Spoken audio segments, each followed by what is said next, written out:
নারীরা বা মহিলারা কেন বিএনপিতে ভোট দেবে? নারীদের মর্যাদা দিয়েছে একমাত্র বিএনপি এবং নারীদের সম্মান দিয়েছে বিএনপি। এটা অন্য কোনো দল দেয় নাই। জামাতে ইসলাম তারা নারীদেরকে সহ্যই করতে পারে না, তারা নারীদেরকে ডমিনেট করতে চায়, দমিয়ে রাখতে চায়।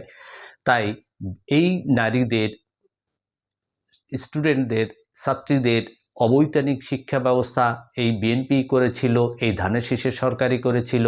এবং এই যে নারীদের পুলিশের নিয়োগদান, আর্মিতে নিয়োগদান, আনসার বাহিনীতে নিয়োগদান, এটা বিএনপি করেছিল।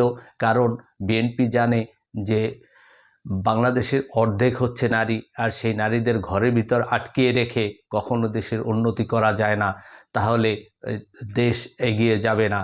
তাই এই নারীদের উন্নয়নের জন্য সমস্ত কাজ করেছে এই বিএনপি।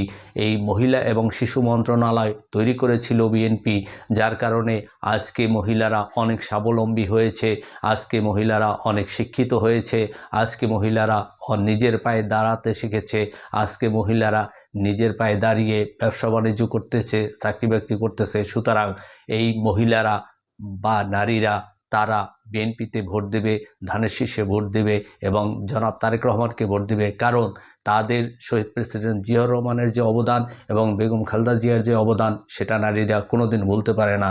তাই ধানের শীষেই তারা ভোট দিবে।